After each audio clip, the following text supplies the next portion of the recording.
for about 8 months now, but I've been with the chapter for about 10 years.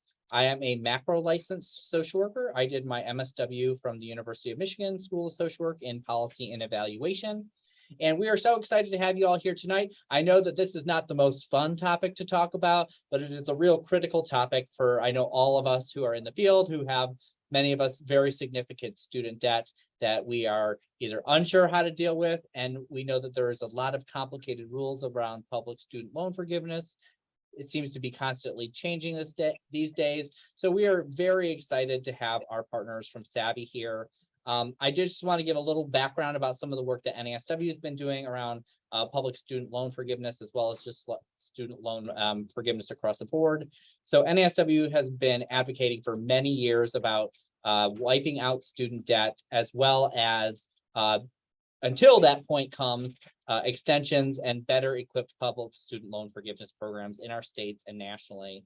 We know that social workers provide incredibly valuable service, but access to student loan forgiveness and debt relief often remains out of reach for us and has been overly complicated over the last decade.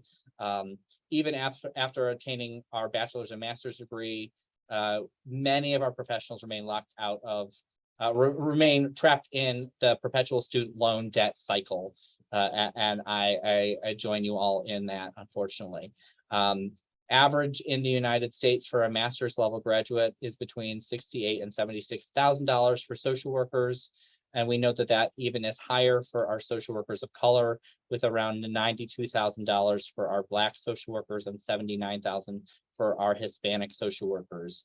So we have a lot of disparities to work through in our field. I know this is not a conversation around things like the ASWB exam and regulatory changes, which I know many of you are having in your states separately from our conversation today.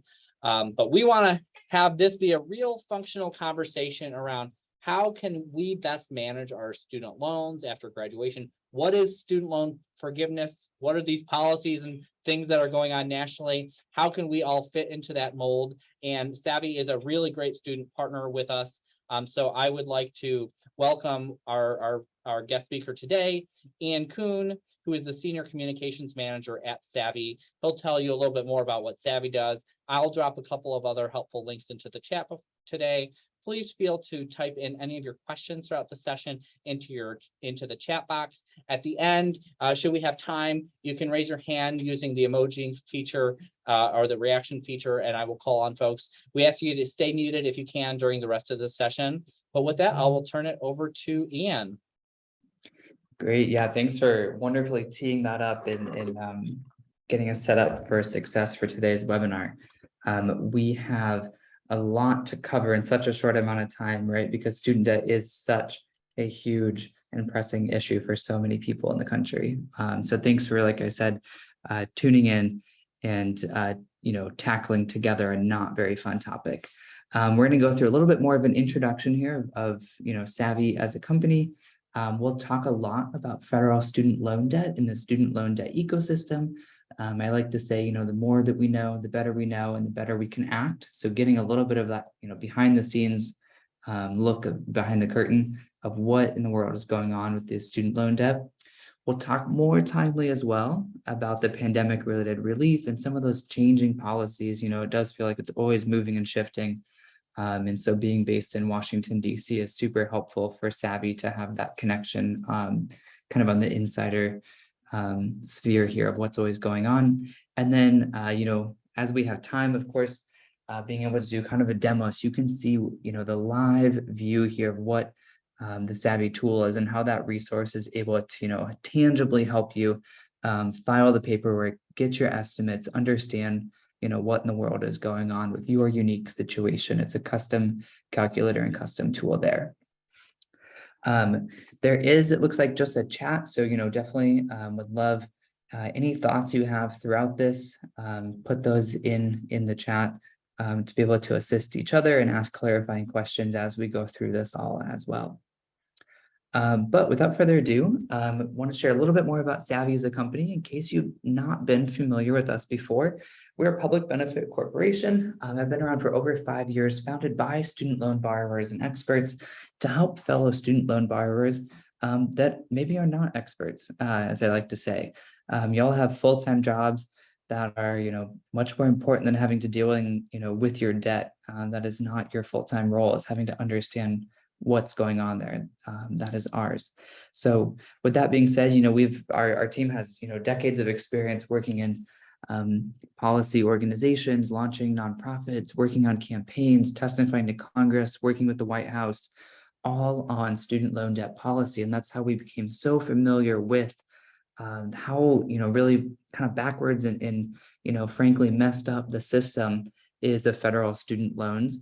And as they continue to advocate, and we continue to do so every day at SAVI with our policy department for better pro-consumer policies, there are, programs that are already on the books, like Dwayne talked about earlier, for loan forgiveness, for income-driven repayment plans that keep money in your pocket every single month, that had really high barriers to entry or people did not know about.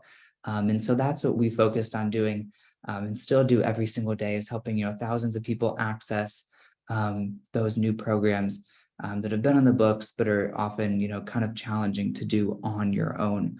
Thinking about, having to file taxes on your own is a daunting task. And unfortunately, that's kind of the same comparison here for student loan debt. We're going to go through just a little bit here, a little out of order with my table of contents, but want to talk about it since it's top of mind for all of us here first, about what is going on politically, given that we are in late August right now in this moment and still have not heard about an extension of a student loan payment pause in this moment. This same student loan payment pause is the same one that started in March of 2020 with the CARES Act. That has been 2.5 years down the road now of multiple extensions, as we've still tried to recover as a nation here, as an economy, and as student loan borrowers getting back on our feet through this pandemic. That is set to expire right now, August 31st. That is this month. That is this same pay period, even, that this is set to expire. Many advocates, and it sounds like maybe even social workers in the mix of this, have been advocating for, that extension of this, to get this through at least the end of the year as we continue to face inflation prices.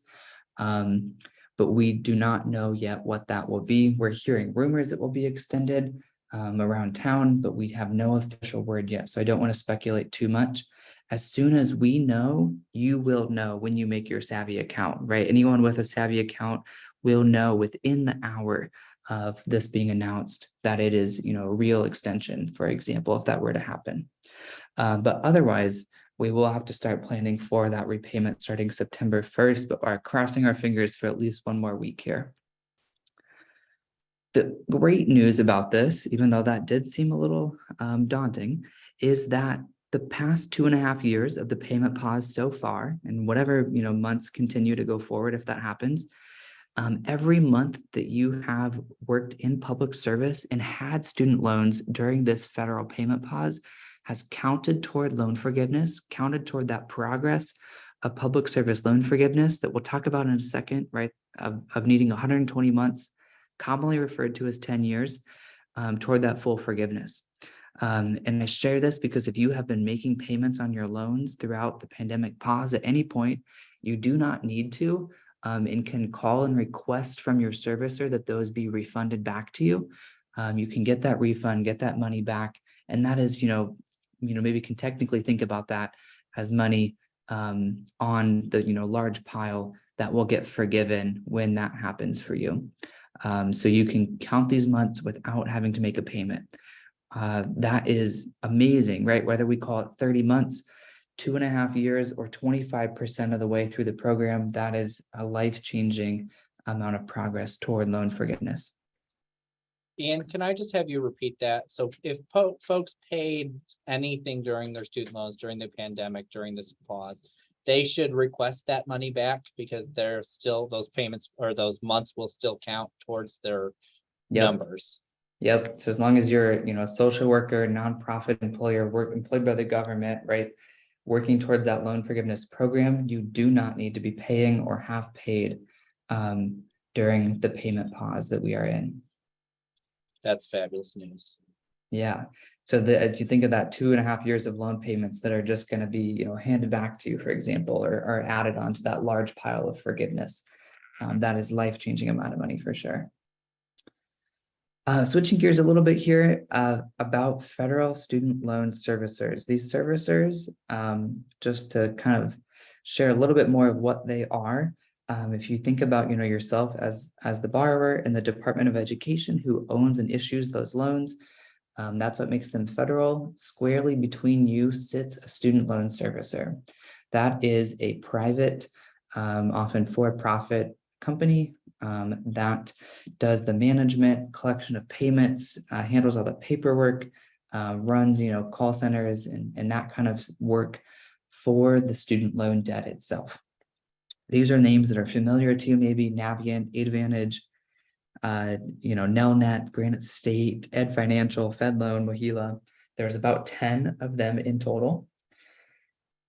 When these servicers that have historically bad reputations and lots of lawsuits against them for misinformation and mismanagement, decide as they can as a federal contractor to end their contract with the federal government, what that means for you is that you get moved to a new servicer. So in the past year and then upcoming, next couple months here as well, about 16 million people will have been moved around to a new servicer, right? That's about a third of loan borrowers getting shuffled around while this payment pause is happening. It's kind of back of mind for us all. And many people may not even know where to start making payments to when we have to, match that moment whenever it happens.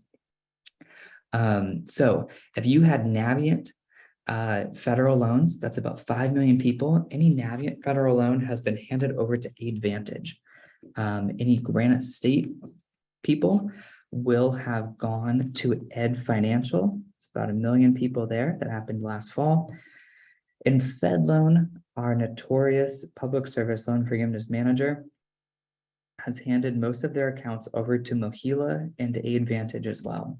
So Mohila is the only one that can manage public service loan forgiveness going forward. And that started last month. So if you are, being ever prompted when you consolidate loans or, questioning where your loans are being sent to, it is very likely Mohila if you are working with public service loan forgiveness at all. So Ian, a question around that from Olivia in the chat. My servicer has changed back and forth from FedLoan to Mohila to FedLoan to Mohila to FedLoan to Mohila many times in the last 6 months. It's hard to keep track. I worry about my information getting lost in the transfers. Why does it keep changing and will it ever be consistent? Yeah, that is interesting. We've heard about that from a lot of people, unfortunately. Given the timeline of this all, they have this should be the final time. I'll say it should be is the key word, moving to Mohila, because FedLoan is ending their contract at the end of this calendar year, so they will not be in existence to hold any accounts. A lot of people have also been tossed to Advantage in the interim to do any, consolidating and converting of their loans. And Advantage does some of the kind of behind the scenes work and then tosses it over to Mohila as well. What should be happening is I always want to make sure that I'm logging into studentaid.gov, probably, at least a couple times a year, just to make sure that my information's updated. I've got the right address, phone number, email on file with them. That's how you know that the Department of Education can send you notices appropriately to say your loans are going to be transferred. They have been transferred. Here's how to set up your account. You get notices from the Department of Ed, and your current servicer and your new servicer should also both send those notices, usually via paper mail or email. They will never text or call or anything like that. Another thing to note of why we're talking about these servicer transfers is that at this point in time, 16 million people being shuffled around with, lack of communication is high tide for scam artists. So there have been a lot of people calling, texting, sending paper mail, right, to say, as crazy as it sounds, I'm your new servicer, give me your student loans. What they really want is your personal information, bank accounts, checking accounts to pay those loans, ID theft, all of that has been really prevalent given this kind of political time period here. So do just be cautious and careful about that. Most mail will have all the official Department of Education seal. And you'll be able to access that document both online in your account by logging in, as well as sending it via email or via paper mail. So that's a good way to kind of cross-check them. And what was that website for folks to check, that they should check a couple of times a year? Studentaid.gov. Studentaid.gov. The I'll make same sure that one. goes into the chat too. Yes, yep. That's how you know, and we'll reference that a couple of times, but that's how you know what types of loans you have, if your federal student loans still exist, what servicer holds them, right? So even if you had not gotten notices before, logging in there will let you know if A Advantage actually has your loans, but they never told you, for example. That information is all housed there. And as these transfers happen, the individual should not have to do anything themselves, right? That's going to be done from Yep. company to company. Yep, it's not something that's necessarily optional by any means, and nothing that you need to do any work for. They will send those notices.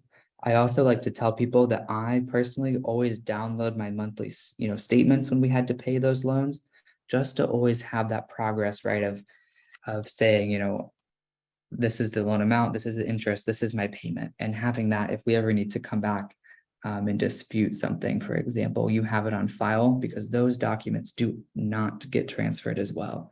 So that Fed loan to Mohila back and forth, for example, I would download or print out as much as you can of those monthly statements just to keep that record for yourself.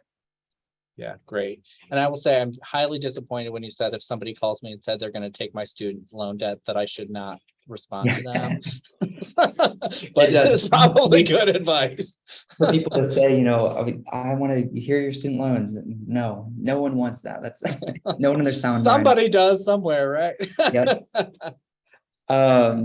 Last but not least here too, we'll talk about in tons of detail here. We are in a really special political time period called the Public Service Loan Forgiveness Limited Waiver. In brief, as you all know, right, preaching to the choir here, this loan forgiveness program has been really hard to navigate and really did not quite meet the mark when Congress started that back in 2007, right? So the Department of Education here under the Biden admin has given a 1 year kind of period for them to say, I'm sorry that this program has not, been super easy to navigate. It's not been, the greatest. Here is 12 months from last October to this upcoming October. So we have until Halloween of this year, where they have been much more lenient and relaxed and welcoming for their rules. So things like day late and dollar short payments now count for former credit. Paperwork that was denied before, we can resubmit again to have that approved. Maybe you had the wrong loan type or wrong repayment plan, but were never told, right? There's about 4 years of people that had been, quote unquote, enrolled in the program, but had the wrong loans because the right loans did not even exist yet, right? So 2007 to 2010, people had FFEL loans and were thinking they were tracking towards loan forgiveness. The law said you had to have direct loans, and direct loans did not even come out until 2010, right? So the people were set up for failure from the start by Congress in this program. So that's been the unfortunate reality historically. In this moment right now, these 12 months is again their way to say, I'm sorry, let's fix it. We can retroactively fix a lot of this, apply credit where credit is due, and make sure that you're set up for success going forward. Right. And that's also why we are here talking about it today, because there is such, there's only less than 2.5 months here left to be able to make sure that we file the necessary paperwork to do this kind of work to maximize our credits. The program itself, right, is not going anywhere. It is codified into law by Congress for the past 15 years. Not much, feels like it's codified into law these days. This is one of them, an actual law that is not going anywhere. So the program will still exist, but it is, extra welcoming right now compared to beforehand, and where it will go starting November 1st. So that's what we're here today to talk about, especially being able to file again some of those formerly denied claims that I'm sure many people have dealt with already. All right, so just to give you kind of roadmap here, we are going to talk about what those rules have been since 2007. Again, of some of the issues and what's been going on and the realities that we've been living. And then the new rules that are in existence for only 2.5 more months here until October 31st, and what that means for people and how it's helped so far. So since 2007, there have been kind of 3 large puzzle pieces, I like to call them, that you need to fit together at the same time to get this loan forgiveness successfully. That is, qualifying employment, qualifying loans, and qualifying repayment. If you think of this, public service loan forgiveness as a kind of, word sentence together, for any of our, elementary school teachers, the public service piece here means qualifying employer, loan forgiveness, having loans, and forgiven is, being able to have, showing progress there for repaying them, to have them on that track of being able to forgiven. So first and foremost here, this is usually the simplest one. And most of you have gotten this piece down, and that's why you're here today, is having that qualifying employer. That means any government organization at any level, federal, state, local, city, county, tribal, indigenous nations, all count as qualifying employers, right? City hall, public libraries, firefighters, anyone like that. As well, any 501c3 non-for-profit organization counts. That could even be religiously affiliated organizations, churches, private schools, social services run with a denomination attached to it. Those all count as well. There is one little loophole for like time on the pulpit that does not count, but I'm doubtful that that really applies to many here. The other piece is that it has to be full-time. That is a minimum of 30 hours per week defined by the IRS. The great piece of that is that you can combine multiple part-time roles. So say again, you're work part-time at the public library and are part-time 501c3 social worker. That both counts. As long as you're doing both those roles at the same time, that is eligible employment status still. The second puzzle piece that's always been true and will be true after October 31st is needing those qualifying loans. In short, the only loan type, in law that can be forgiven is a direct federal loan.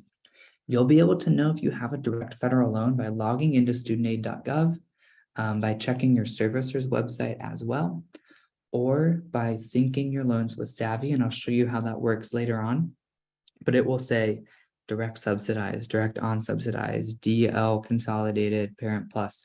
Whatever that is, the words beyond direct do not matter. As long as it's a direct or a DL, stands for direct loan, that does not matter. Stafford, subsidized, unsubsidized, consolidated, none of those mean anything beyond direct. All right. Historically, and this is a piece that has changed, so listen closely, is around consolidation. Historically, and still, I guess, the only way that we can make loans that are not direct, so if you do not have a loan that says direct or DL, we have to go through a process called consolidation. What that consolidation is, it's a free federal process. It takes only a couple weeks to process and do. It converts any number of loans, right? So you could put 1, you could put 27 loans, checkbox them all here.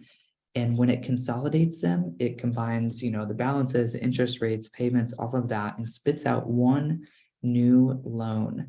That new loan, the keyword is new, because direct loan is the newest type of loan. That is the only one eligible. So you could put 1 FFEL loan in and get 1 direct loan out. That's a-okay. You could put 20 Perkins loans and plus loans and FFEL loans and direct loans in and get 1 direct loan out. It does not matter there. So it's a consolidate and convert. We use it mainly for the conversion feature. And again, it's a free federal process that anyone can do and is necessary, for those FFEL, Federal Family Education Loans. It's necessary for those Parent Plus loans, and it's necessary for those Perkins loans, for example. Historically, here's the bad part. When we did consolidation, that would have started our ticker for 120 qualifying months back at 0. So that was the bad part. So if you, met SAVI a year ago, and we told you this, and you listened to me, also in a disappointed voice, say that you had to restart your loans by consolidating them last summer, That is not the case right now, all right? So there is no need to fret consolidating for the next 2.5 months. It's something I also say we want to do quickly, because the quicker we do it, the more months that we can start counting towards that. We'll talk more about this consolidation piece in just a second as well. For Ian, a people couple that of have questions Yeah. on this slide. So Yeah. where can folks go to find out if their organization would qualify or their agency would qualify? Great question. So we have in the SAVI tool that we'll get to in just a second as well, 1.7 million employers in our system that will tell you if they are eligible or not, and it will check mark each of those for you. And you can digitally send an application for that employer to sign that form historically, or even your current employer as well. Yeah, great.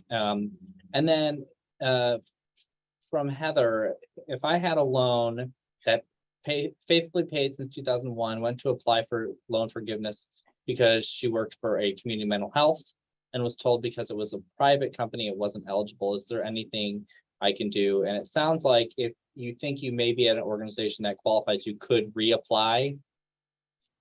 Yeah, we definitely can run that estimate, run those through and see if it counts. Again, that's some of the errors that have been riddled throughout this program of people wrongfully getting denied, or even if, right, your employer we've seen cases of putting, a hash mark instead of a slash mark on a form that being denied, and they, make up a reason for it. So lots of clerical mismanagement over the years. So I would definitely try applying again, and I'll show you how to run that through, and SAVI can hopefully tell you if that's eligible or not. Great. And then the one other question for now, and there's a few other that I'm just holding on to for folks who are wondering. If you work for 30 hours at a 501c3 and additionally work 10 to 15 at a for-profit, would that still fit the qualification? And I'm guessing yes, because you're hitting that 30 hours. Yep, exactly. The issue that a lot of people run into is that, mentally we think that full-time is 40 hours, and that is not the case as IRS defined. So some employers have refused to sign it because they, people work 35 hours versus 40. We have had to, and are welcome to and happy to always go to bat for you to say that's not the rule. You're welcome to sign this form still. Yeah. Fantastic. And then lastly from Heather, I've been getting messages as a school social worker on whether a public school is a qualifying employer. 100%. And some of that confusion might be between teacher loan forgiveness and public service loan forgiveness, I would imagine, right? There's a separate program entirely separate from this called teacher loan forgiveness, meant for classroom academic instructors working in Title I schools, those low-income schools, for 5 consecutive years that could get a maximum of $17,500 forgiven. So that is separate from this. So that might have been them saying, you're not a classroom teacher, given that you're a social worker and not eligible there, but you are definitely eligible for this at a public school. And that's the great part about it, right? Is anywhere from overnight janitorial staff at a hospital all the way to the head surgeon. As long as they both get their check signed by that same hospital, they were both equally eligible, just the same. All right, our last kind of puzzle piece here before we move on, again, is that qualifying repayment plan, right? This is not a government handout by any means. And so they have this piece to be able to put in there as, making some sort of progress towards repaying it. We don't expect to just have our loans erased entirely without, showing due diligence there of trying to pay them back. So that is where this comes in. Historically and going forward, we want to make sure we're in an income-driven repayment plan. That's how the math works out, that we have money left on the table to be forgiven. If you'll do a little mental math timeline with me here for a second, right? We're all on the standard plan. When we exit school, that's what we're automatically placed on.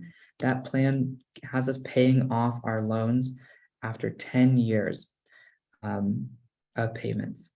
Given that public service loan forgiveness is also a 10-year program of getting that remaining balance wiped away after 10 years, you would be eligible for loan forgiveness and have, exactly $0 left to forgive at the same day on that standard repayment plan, right? So that's why we have to use an income-driven repayment plan going forward. so that there is money left on the table, as I like to say, to be wiped away.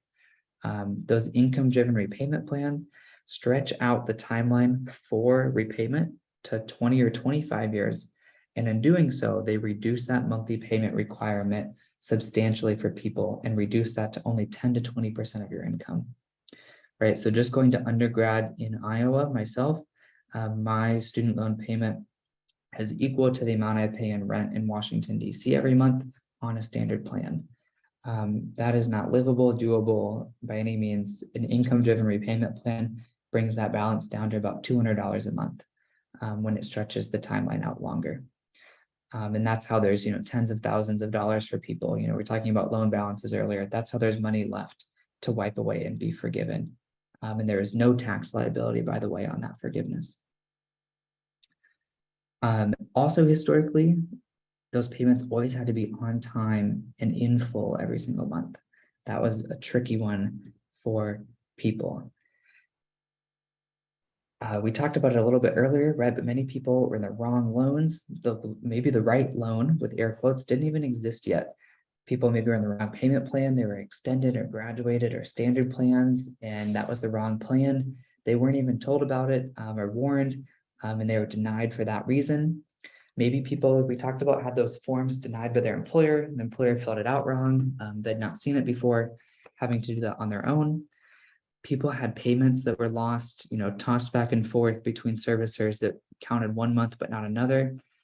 Even things like banking holidays maybe didn't count for people. If it was, that day late of the banking holiday when it posted, they would have said formally that month did not count. That is not the case anymore. People we've heard about also had like auto debit withdrawals set up that on months with 30 days was in full, but months with 31 days was not. And so things like that would have credited people only 6 months rather than 12 in a year toward progress. And that just, wasn't right by any means in that realm. And so there's things like this that the Department of Education had realized over time that were happening because of advocates like yourselves even that had raised this to them. And that's what has brought us to today of this waiver window from last October to this upcoming Halloween, where we can work to rectify some of these past mistakes and make sure that we're set up for success now that we're educated about this all and the intricacies of it going forward. So you'll see this is the program right now for the next 2.5 months. There is more text on this slide. It is not necessarily simpler, but I promise it is more lenient, more welcoming. You can also see, right, our 3 main puzzle pieces still remain the same. Working in public service, basically having student loans and making some sort of progress toward repaying them outside of the payment pause if you had student loans before that case. So first and foremost here, right, same thing, government organizations, any level, any 501c3s, still full-time, still can consolidate multiple part-time roles together, or combine them, I should say, to count. The one addition that has been really welcomed is that people can be retired at the time of applying. So if you're retired right now, but have worked as a social worker, for example, your whole life and still have student loans, you are very likely eligible for an immediate forgiveness situation to have those wiped away. If you know someone that has worked in public service for over 10 years and still has those loans, very likely that they could have that fixed now as well. So that's been really great and really welcomed to be able to retire with some more financial dignity for many student loan borrowers.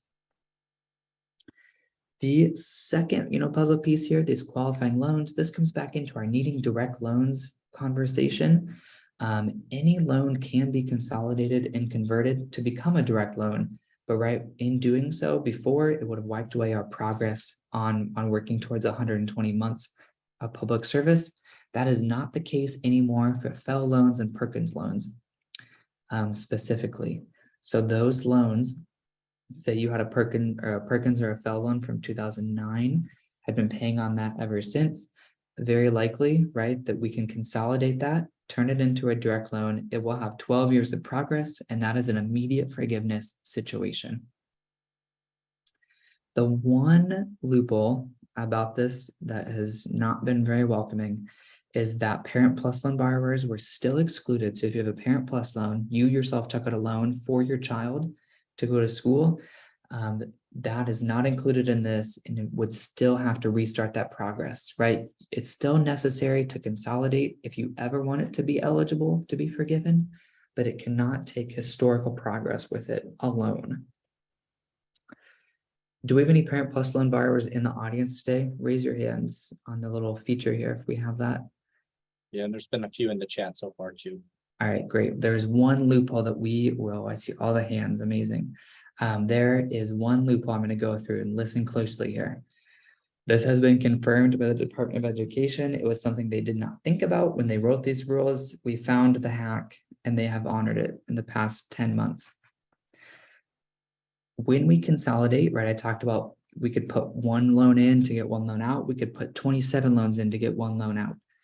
If we put a Parent Plus loan into consolidation, push it through the consolidation process alongside any other loan, Parent Plus loan plus 2 direct loans, even Parent Plus loan plus a grad loan for yourself, whatever that looks like. If you have more than a Parent Plus loan to your name, we can put it through consolidation.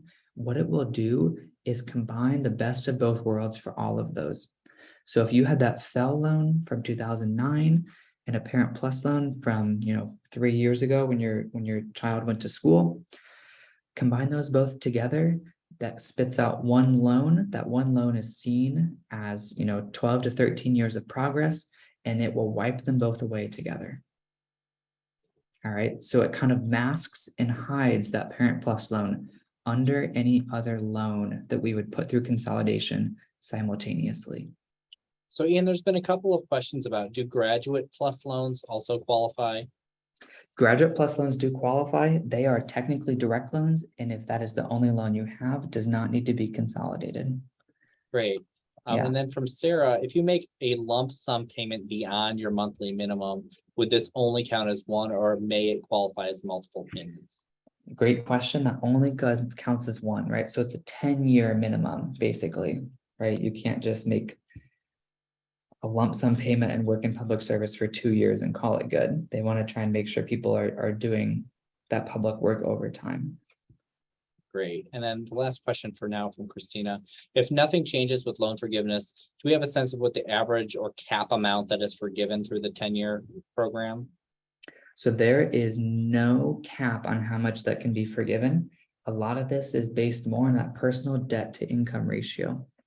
And so thinking about our public school teachers that went to public universities might have $50,000 in total of loans and get maybe $40,000 forgiven after they pay for 10 years. That is just the same as, right, a doctor that went to school and had $500,000 in loans and has $400,000 forgiven, right? So it's all just that ratio of how that works out. There's no actual capacity limit there. Yeah, so I think partially also what we're trying to make sure folks know today is get your monthly payment to the lowest possible amount so you can maximize what will be forgiven in that 10-year cap. Yep, exactly. And that's the great part right now about that payment pause again, right? To come full circle, is that monthly payment is $0. So even people that have been making, I think depends on the plan, but that threshold is, I think, 30K or 25K or under that is a $0 a month student loan payment. If your income is at that level or lower, I want to say is the number, those months of $0 income driven repayment plans still count, right? So it is just, it's just like a, tax system has varied rates for different levels of income. Same thing with this. All right.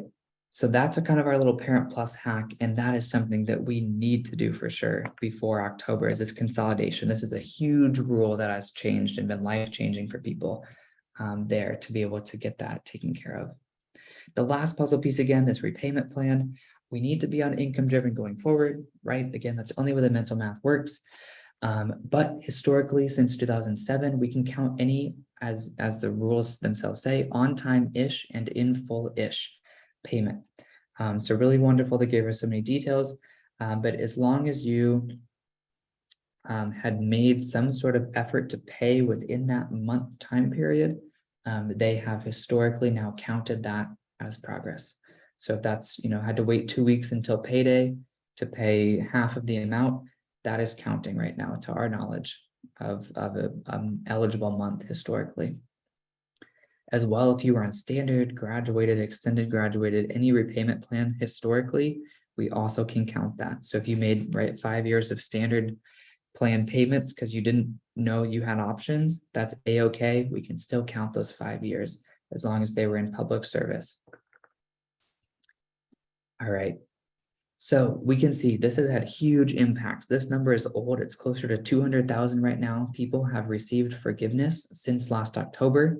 That compares to just about under 17,000 people that had in 4 years prior, gotten that forgiveness. So 2007 to 2017, people were adding up 10 years of service. 2017 came around, 98% of people are denied. And over the next 4 years, only 16 or so thousand got forgiven. That was even after a fix from Congress in 2018. People might be familiar with the TE-PSLF program, that temporary expanded version. Even that only gave a couple thousand more people forgiveness. So again, kind of a screw up there from Congress on that one. So this is the most inclusive, welcoming, and life-changing we've ever seen this program to be. Additionally, there's about 550,000 people last October that were in the, I want to call the student loan universe of public borrowers, that the Department of Ed had any sort of information available about you, of your employment status, your income history, payment history. They reviewed every account that they had even flagged as being, public service, eligible or adjacent, and given progress towards them. And that's that day late and dollar short. That's the kind of standard plan versus income driven plans people. And most people got about 2 years on average applied toward their account. So, that 120 kind of total monthly credits we have to rack up. A lot of times people got about 2 years added to their account there automatically. Again, we can submit paperwork to try and also claim those. That would be an employment certification form, which I promise I'll show you next of how to file that. And that's how we can have that reviewed, have that time period reviewed for eligibility if it did not already happen automatically. Last but not least here on this slide, and then we'll pause for some questions here as well, but we should be talking about millions of people here, right? There are 46 million of us with student loans. There are 250,000 people that Mohila, FedLoan, and the Department of Education have verified, have done 10 years of public service. They have made 10 years of payments. They have submitted all of those forms saying so. They are missing one step of consolidation. They did not consolidate their loans. They still have a Fel loan or a Perkins loan, and they need to consolidate. It's a free online federal program process that can be done in 5 minutes. We could have 500,000 people with our loans forgiven right now if those folks just consolidated, right? It is not a scary thing to do. And it's something we're happy to help with at SAVI. And it's a very necessary step about this. And again, right, we should be talking about millions of people. 25% of borrowers are eligible, working in nonprofits. That should be like 10 or 11 million people, right, that we should be having on this webinar, submitting forms, applying for forgiveness, asking questions. Instead, we're talking about, right, there's 100 people on this webinar. There's 550,000 over 15 years of the program. There's only 150, 200,000 being forgiven in total, right? We need to and should be talking about millions. So if you know your neighbors, your boss, your grandson, your stepchild that work in public service and have student debt, please, I am begging you to tell them about this, because there's only 2 months left to take advantage of this time period and try and get as much progress as possible toward this, because it is real and it is happening for the first time in forever. Not to quote the song there, that it is real. And, I'm begging you to have some hope and to believe in this forgiveness program for 2 more months. All right, now would be a great time if there's any questions before we dive into what those kind of tangibles actually look like of how you can file the paperwork, what kind of things that SAVI can help you do as a benefit of being connected to the National Association of Social Workers. Yeah, I thanks, have a Ian. question. Oh, go ahead, Edwina. Sorry, is that whose hand is up? Dolores. Dolores, Oh, go ahead. I'm still in school, so how does that help me? Are you in undergrad or graduate school right now? Graduate. Awesome. That's exciting. Uh, the thing that we can do, so if you have loans from undergrad still, plus these grad plus loans, that piece on consolidation earlier, where I was talking about, we can combine those multiple loans right now to be together. A lot of people have been able to take advantage of that, undergrad loans from 10 years ago, grad loans from, right now or a year ago, combining those together and getting them both wiped away at the same time. That's something we can do. What we'd have to do is end an in-school deferment. So they think it's kind to not pay loans while you're in school. But those months while you're in school right now are not counting towards public service loan forgiveness. So I would recommend, if it's financially affordable after the payment pause, we should end it and that in-school deferment. So you could be racking up months still and explore if consolidation is a good fit to get them maybe even erased right upon graduation. Thanks for that. Okay, Ian. so how do I proceed with that? Without having all the numbers and everything in front of me, I would recommend, and I'll show you here on a slide too about this, of being able to contact our support team and have a 15-minute phone call with them where they can take a look in depth at what all those documents and numbers look like. Okay, thank you. Yeah, great. And I know for folks, there's so many complex individual issues as it relates to our student loans, which we can't, I wish we could take all that time today, but we'll definitely make sure everyone has at your disposal the links you need to have those consults with the SAVI folks if you have specific questions about your loan. Go ahead, Edwina, and then I'll open up, I have a couple other questions that have come through the chat.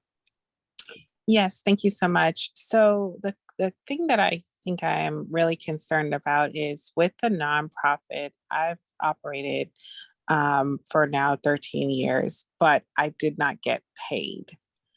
I've basically done it through like just the love of volunteerism. And so in this instance, it would not apply, correct? Are you kind of like the sole staff member, executive director, etc.? Yes. Do you have a board of directors? Yes. I believe, and I would again want to check with our support team on this, it is based solely on what that administration at that employer is willing and able to sign in good conscience, knowing the rules. Many people, that means if that is your full-time job, even if you're not taking home a salary, or that salary is like a small stipend per year, for example, for people, that they are still able to certify that. If that's where your time is going, that's a-okay.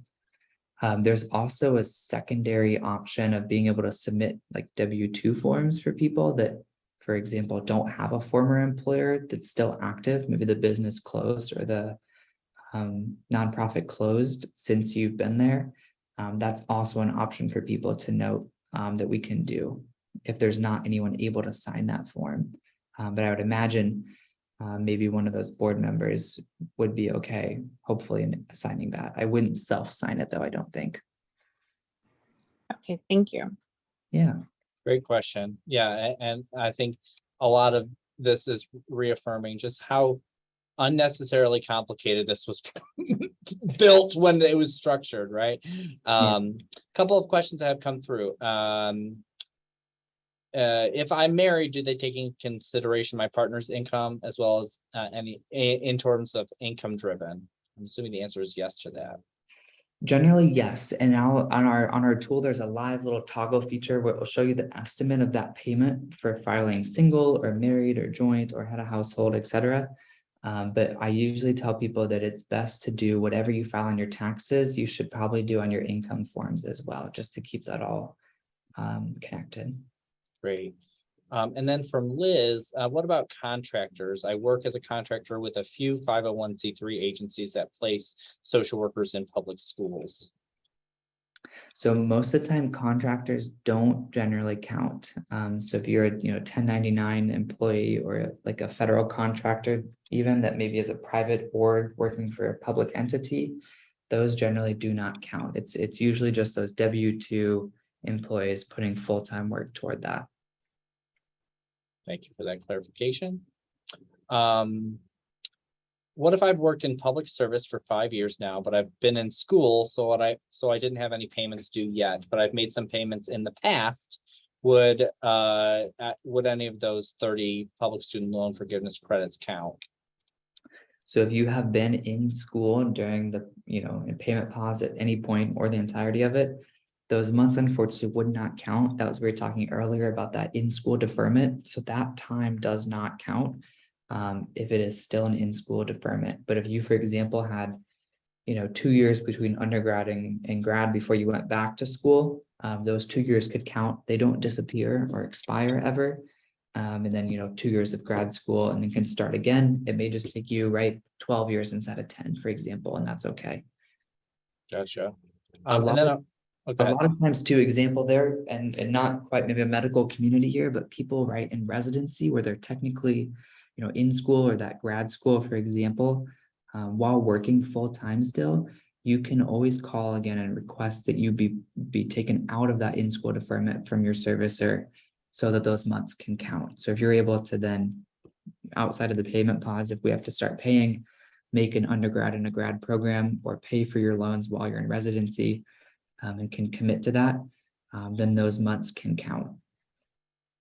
So it's sounding like that everybody, if you're in a program right now, you should take your loans off of deferment while the pause is happening. Generally, yes, because you can always be put back on it and if this Mm. pause were to count. Yeah. Yep. Yeah, that's Or great. end, I should say. A follow-up to the question about the partners and spouse. So if your public student loan forgiveness is based off of your employment, not your partner's. So if your partner works at a nonprofit, but you do not, that would not help you qualify, correct? That is correct. Yep. It's a good question. Yeah, No, no, it's a good question. It was the other way around. Like my wife is a nurse in a for-profit hospital. I work for a nonprofit. I just want to make sure I still qualify because I got the bigger loan. Yep, you solely are fine. She at a for-profit, is not eligible there. They Okay. used to have this thing called spousal consolidation long ago, and you can imagine all the reasons of, divorce and domestic abuse as to why that was horrible to give one spouse all of the loans and then part ways from each other.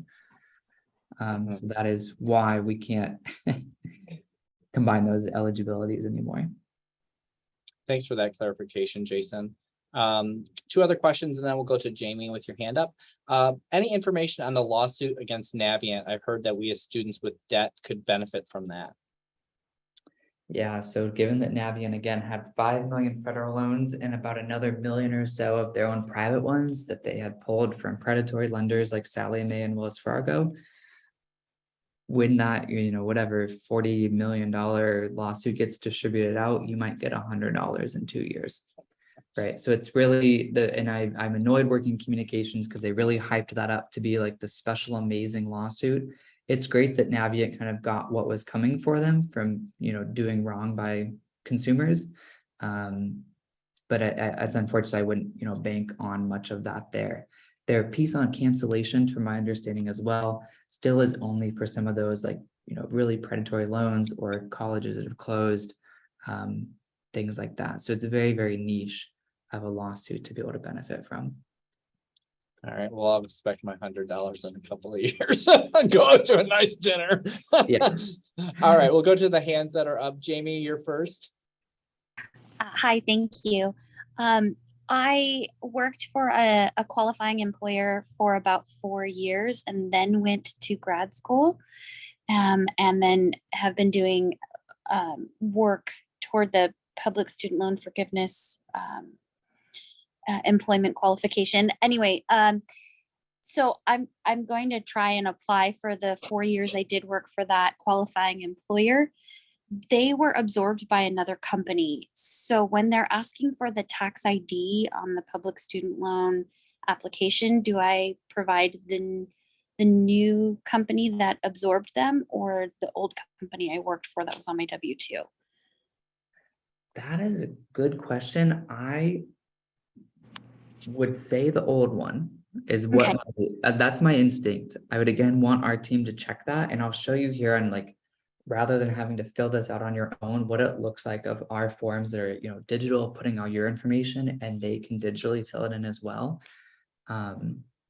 Of doing that, just to ensure that it's filled out correctly, but I would do the old EIN. The other option Okay. is you could also do a form with both EINs and submit both, given we're in kind of a time crunch. And whichever one goes will go, and it won't, invalidate the other. So I might almost be inclined to try both ways, and they will take which one they want. Okay. Thank you very much. Yeah. Good question, Jamie. Jason. Yeah, just a little add-on. The income-driven repayment amount, if you're married, is it 10 to 20% of the gross income that I earn or the household earns? So to my understanding, it is the household. If you're filing, married filing joint, that it is both of them together, discretionary income. So after taxes, after child support, after, that kind of thing, that is the discretionary piece of it. So it helps So lower. it's 10 to 20 of net after taxes. Yep. Okay, and okay, I think that's it. Sorry. Thank you so Yeah. much for the info. I really appreciate all this. No, for sure. It is the nitty gritty for sure. That's hard to know before committing to something.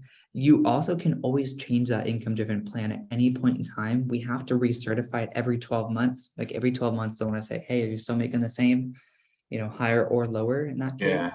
But you can always change it in between. So if you have, changes in income or someone retires, for example, you can always resubmit that at any time to reduce the payment. What if you are doing taxes and you're married and you file separately? I would do it separate then. So What? I'll show you, let me, all right. That's the game I've been playing is we don't get all the benefits of being married, but then we're not paying as much. So it's like, because I learned that years ago that, once we combined it, like the number was astronomical per month because it looked like I could afford it, but it's not my money, it's her salary, not mine. Yeah. So the married, I have in the next couple of screenshots, there's a little toggle that lets you show that estimate where you can say married jointly or married separate and put the income, and the live corner will say, and you can watch it go from $100 to, $1,000 or whatever it does of joint versus single. And that's up to your discretion. I'm not a financial advisor to know if that weighs out versus whatever tax benefit there is to doing single or jointly. But it will show you that kind of live estimate, if that makes sense, between the two without having to commit to either one or sign a form either way. Okay, thank you. Yeah. Thank you, Ian. All right. And then we'll go to Catherine, and then we'll move on and take some questions at the end. Great. Hi, thank you. I submitted my paperwork a couple of weeks ago, and I just decided, I said, well, let me go and see, because I don't know what's the next steps, right? What are they gonna, they're gonna send me something, like how would I know? But I just decided to go on the on Navient website, and it says that my loans are now serviced by somebody else. And well, how did that happen? So I'm just a little confused in terms of how do I find out what's the next steps and why would it go to another servicing provider? Yep. So that's Navient's not dealing with any federal student loans anymore. They've walked away and wiped their hands of it. They're now going to go work with private loans that they can do whatever they want with.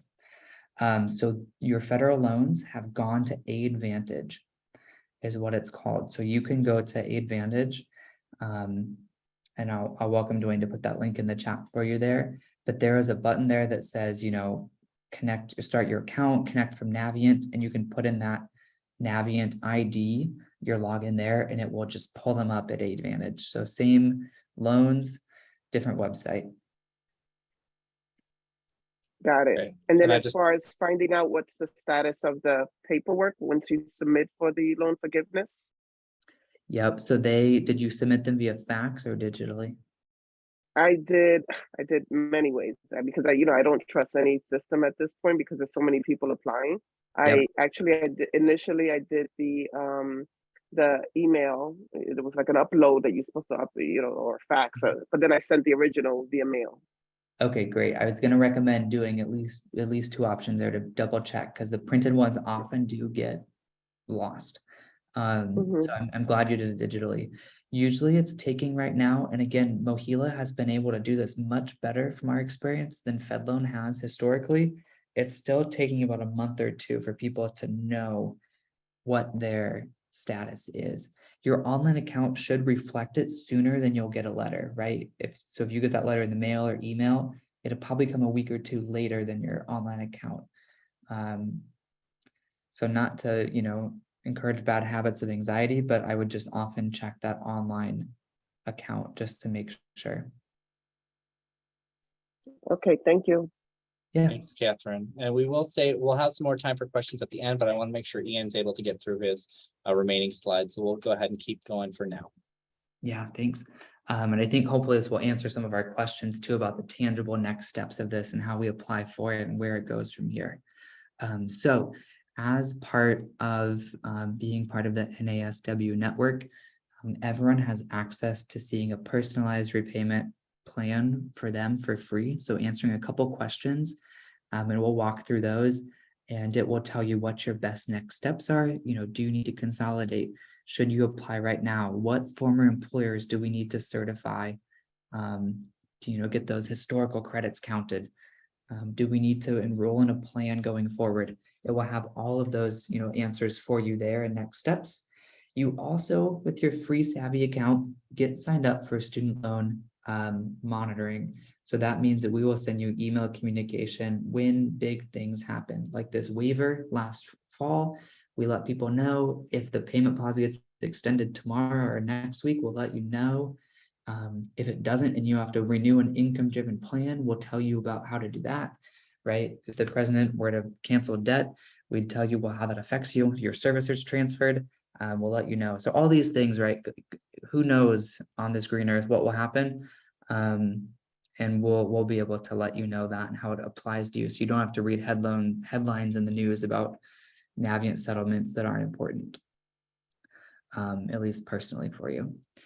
There are other options that I think it's $30 a year or something like that.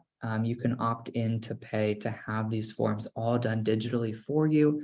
Historically, have us go to bat for you to tackle your employer from 12 years ago that's refusing to sign a form.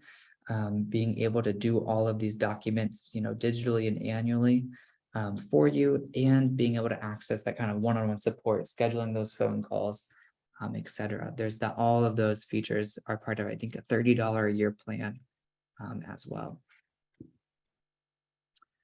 But you are welcome to go ahead and head to nasw.bysavvy.com, and we'll put that link in the chat so you can make sure to bookmark it.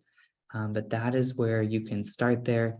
You can read about other testimonials and success stories with loan forgiveness there, and go ahead and start your own calculator. It answers just 2 questions and gets you through that. Once you get logged in, it'll start sending you through this general information quiz if you've not completed that this year yet. And that's just making sure that we still have the most up-to-date information to give you the best advice. So we'll go through that in a second, but here is nowhere else on the internet you can see, right? We're talking about what's the next steps? Where's my stuff at? Where's my documents? Here is where you can see that. Only with SAVI you'll be able to know, right? Are we waiting for you to upload a proof of your income? Are we waiting on a former employer to sign it before we can send that to the Department of Ed? Are we waiting for SAVI to review this form? Are we waiting for Mohila to deny it? Or have they denied it and we're reviewing it again? Right. So all of those questions and ambiguities and gray area is answered here on SAVI by using that $30 a year fully digital option. Right. We've only got 2 months left.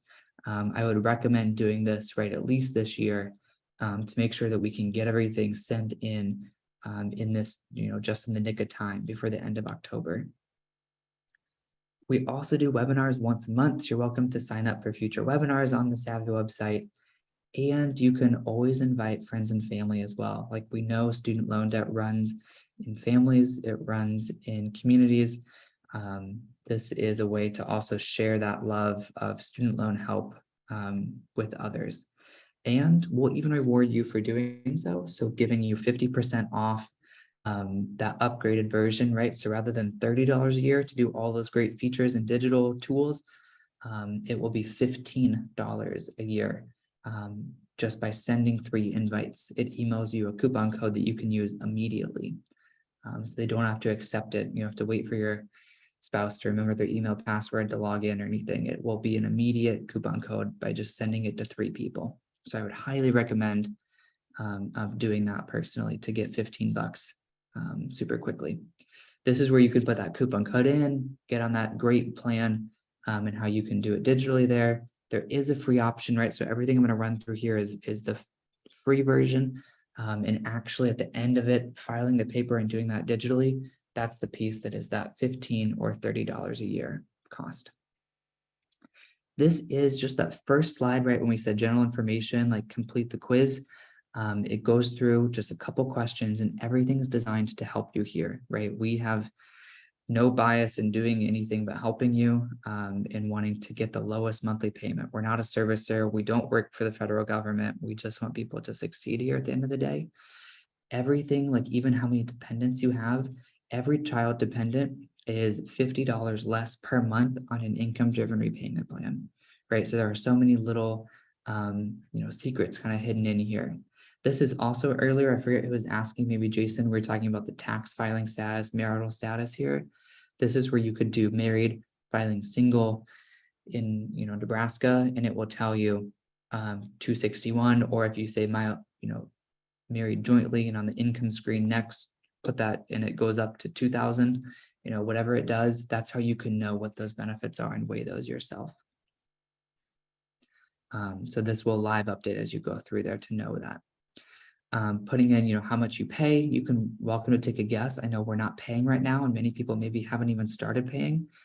You can guess, you can put 0, doesn't really matter there. And again, income, it won't even let you put a decimal point in, just get an estimated, close whole number and we'll be good to go. This is the first big puzzle piece, right? If we think back to our public service loan forgiveness slides of combining income and our student loans and some of those details together to know what's going on. This is the first big puzzle piece of that employment, right? So all of these employers, there's 1.7 million in our system, but you're welcome to type in anyone else and we will get in contact with them. And that's how it tracks, 10 years, 9 years, 4 years of progress working in public service. I would put every employer since 2007 in here, especially since, like we said, some employers might be private, but we think they're public or vice versa. I wouldn't want you to self-select and leave money on the table because, working at a university that really likes to say they're a private liberal arts university, when in fact, they're a 501c3, behind the scenes, and that would count. Or, opposite of a social organization that's really an LLC or not a, eligible org, even though you're doing great work. So you just don't know either way how it's going to go. So I tell everyone to put every employer in, and it will sort them for you and say which one is eligible and which one isn't. In this case, right, they'd worked at advocacy organizations and a healthcare community in this example. And over 10 years, immediate forgiveness, that is best case example here that many people are seeing. Those rules are so lenient right now that if long as you've done over 10 years of public service, it's very likely that we can get that forgiveness taken care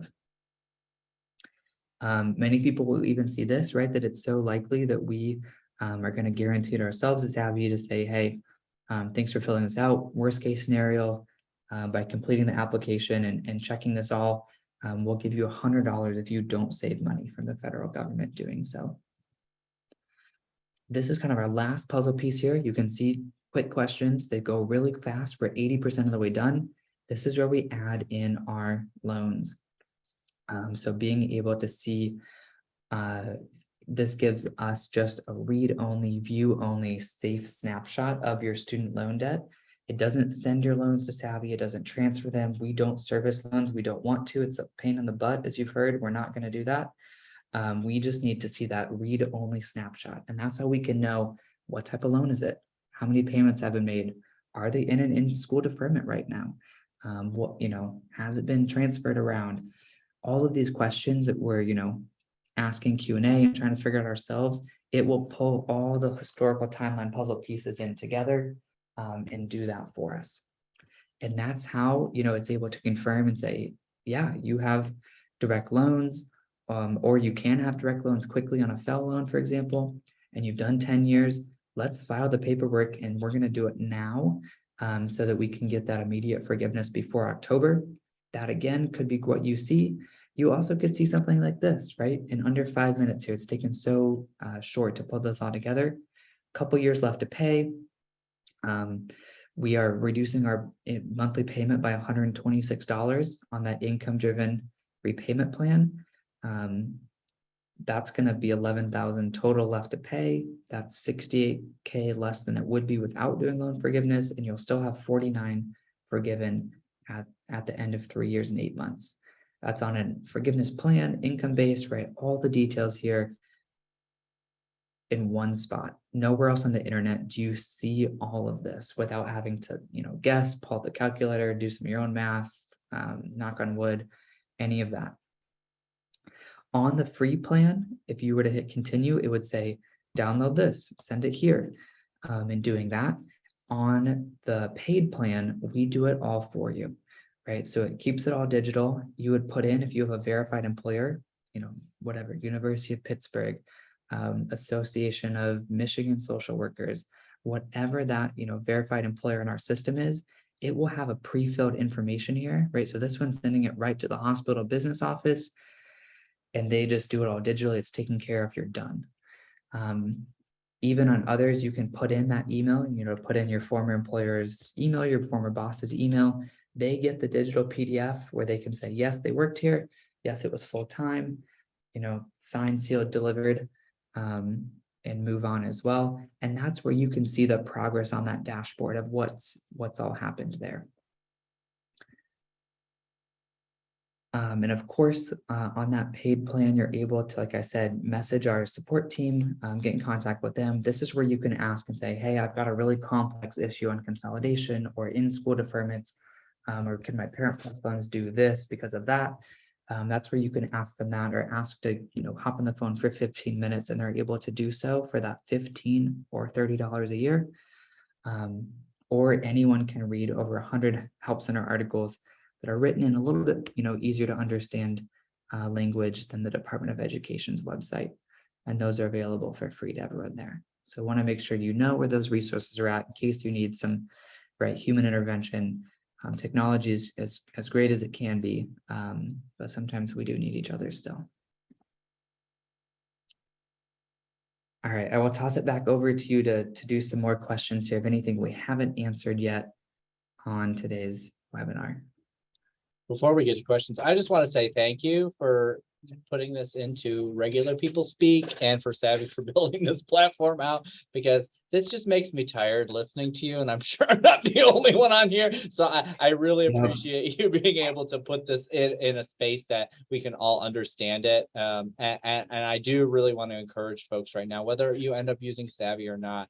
I think this is like a pivotal time for social workers to be trying to get that consolidation and making sure that if we can get these loans qualified, that we can. But we'll go ahead and get into questions. Shani, your hand's been up.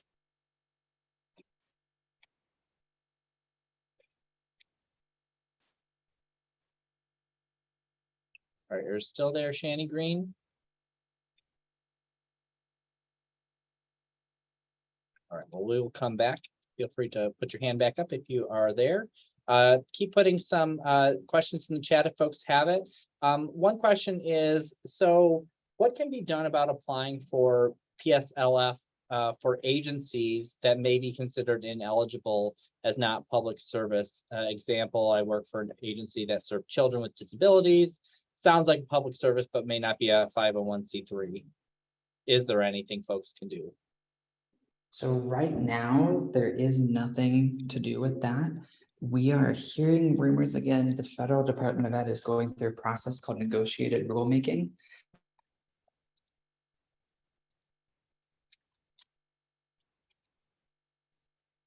Great. Well, and I know too, with that question, many of us fall into nonprofits or the not right type of nonprofits. So we are trying to advocate for additional ways to get folks into these programs as well. So keep on the lookout for that. And I know I had dropped into the chat. Oh, sorry, Ian, you're back. Oh, yep, I just was gonna say it's coming hopefully soon, but we don't have any official news on that. Yeah. And just as a personal, NASW is a 501c6. So like our team does not qualify for loan forgiveness. So that's something we've been advocating for, is folks who are working on behalf of folks and maybe in more of a macro role and don't fit the traditional, sometimes social work settings. Next question from Catherine. I see your hand. Yes, hi. I have two questions. So I'm still in school. I'm like 2 semesters away from getting my bachelor's, but I don't work for like a nonprofit, but I'll graduate in April of next year. So I can't apply for this new one that has deadline? Like, should I not apply for it just to have my like name in the record? Does that make sense? Yeah, I wouldn't worry about it until you leave school yet, right? So I wouldn't stress about it until April, and you do still have a 6-month grace period even after April, right? To get squared away, find a job, get set up before you have to start repaying at that point. So yeah, I wouldn't stress too much about it until April. You're welcome to still sign up for your SAVI account for free. So you're just on our email list, so you know when things are coming up and you know what's happening. But otherwise, I wouldn't worry about applying for a federal program yet. And then my next question was like, so I just want to like get on the right track. So I like to like think ahead. So for the SAVI's account, I'm only available to get the like help if I pay like for monthly. Like can't get like help if I don't pay for it. Is that where I'm getting at? Yeah, so you can get, right, the guidance, I think of it as kind of a map for free. And then having a, tour guide and having us do all that and do all the details is where that, $15 to $30 a year comes in. Okay, thank you. Yeah, and that's a yearly fee, not a monthly fee. Oh, okay. Yeah, yep. So, So much less. Sorry, I've been up since 5 o'clock this morning. Well, glad you joined us. Up next, Tori Marie. Hi, this is kind of going back to the beginning. I was just wondering, I've made payments during this grace period that we've had. Who do we contact, or how do we go about getting that money back that we've made the payments for? So you need to just contact your servicer and they are able to refund that. And I believe it will be an actual check then from the Department of Education, or from the IRS, I mean. But you contact your servicer. So my servicer has changed. It was direct loan services, but now it's that Mohia. So do I contact the new one or the old one? Because the old one transferred my loans. I would do the current one. So Mohila will have all of your information and details and be able to take care of that. Okay. Yep. And I just talk to the customer service people or whatever? Yep. Okay, thank you. Yeah. That is the most satisfying check you'll ever receive too. The money back from the student loan people. Liz. Hi there. Thank you so much for hosting this. And, this is just daunting. And it's just really helpful to know that we're not alone in doing this. But I had the question about contractors and 1099s. I've worked in the public school systems for about 8 years, but as a contractor, I went through, and I think it was with Mohila, to see if the agencies that I contract with are qualified employers, and they are. And I've contacted the agencies, the primary agencies that have put me in public school systems over the years, and they both have agreed to fill out any paperwork and support the process as much as possible. And I guess what I'm wondering is, because it seems like in this period right now, there's more flexibility than there ever has been. And so I don't want to miss a window of opportunity to make a case for, you know, essentially working in, you know, public schools as if, you know, doing it in a different role, but pretty much, you know, like a teacher would.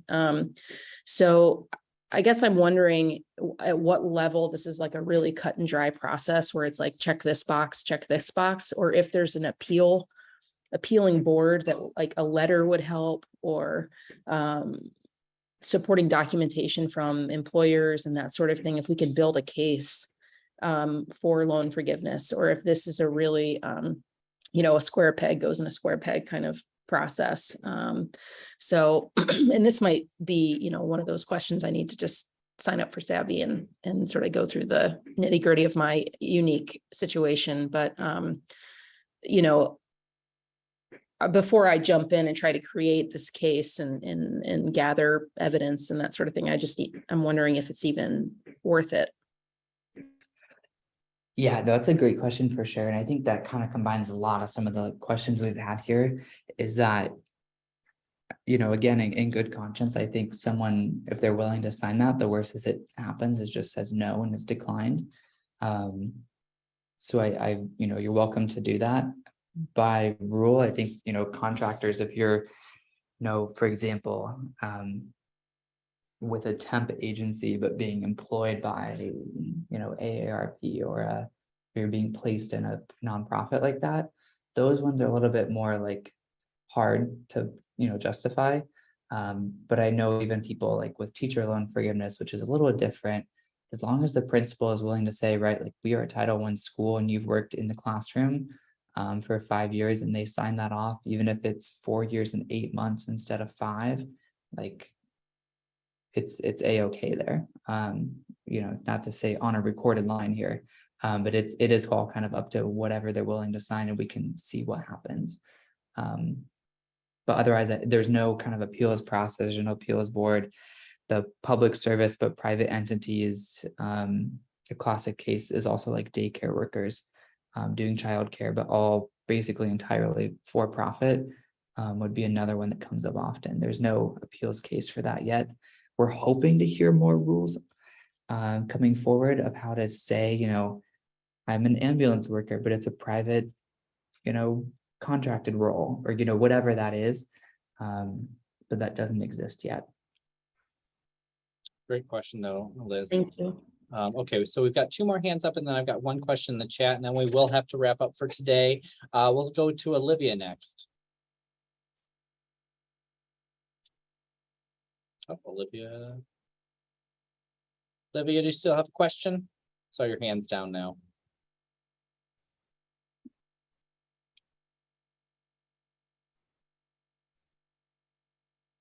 All right, Olivia, we cannot hear you. So I Are you see your still- hand up, but maybe put your comments into the chat and we'll make sure to just relay those up if you can. I'll go to Nikki next. Hi there. Thank you so much for doing this. I really appreciate it. I guess my question is just, so is it recommended that if we are still within our grace period for our student loans, should we purchase with SAVI, or should we just do the free part of SAVI until the grace period is over? I mean, yeah, that is up to you, because you also, if you're employed in public service, I would, especially during the payment pause, call and request your grace period to end early. If you're in the 6-month kind of postgraduate grace period, you can have that ended at any time, so that the payment pause that is counting these months of eligibility will kind of trump that, rather than the other way around, where the grace period is not counting these Okay. 6 months. So I would first get out of a grace period if you think it makes sense to do so there, especially during the COVID pause now. But then at that point, once you're, you know, in active repayment, or placed in active, you know what I'm trying to say, not like Yeah. active, double negativing there. Okay. But yeah, once you're actively repaying, I would definitely do that kind of paid version with SAVI to get all squared away and signed up.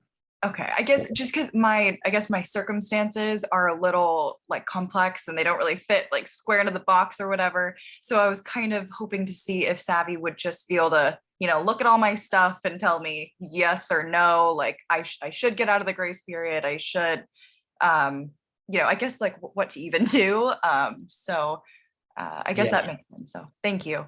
Yeah, I would, for that kind of, one-on-one review, I would definitely probably have to do the upgraded version there. Okay, great. Thank you very much. Thanks, Nikki. And I see Olivia got her question into the chat.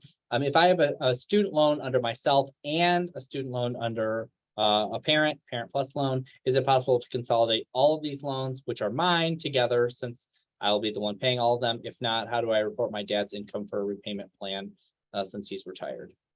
So that is the unfortunate part about these parent plus loans, is they can never be transferred out of that parent's name. It will always be in your father's name until paid off, forgiven, or canceled. So if he's retired, unfortunately, that's still going to be with him for a while, it seems like, if he's not working, because he's not eligible then for that loan forgiveness. What you could do, and what I still might advise, parent plus loans are only eligible for one of 4 income-driven repayment plan options.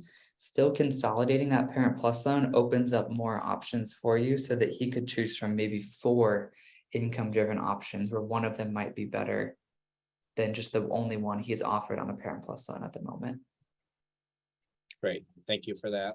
And then we'll do one more hand, and then we will wrap it up for today. So if folks have follow-up questions, please feel free to go to the SAVI site and check with them.